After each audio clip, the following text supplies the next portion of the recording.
You ask Tiger to solve.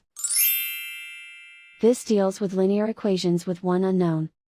The final result is x equals 6. Let's solve it step by step. Group all constants on the right side of the equation. Add 2 to both sides. Simplify the arithmetic.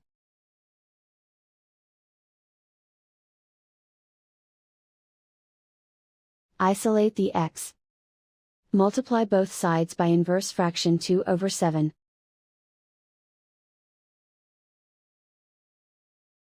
Group like terms. Multiply the coefficients. Simplify the fraction.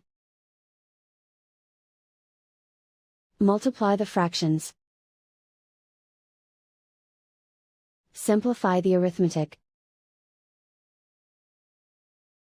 And so the final result is x equals 6.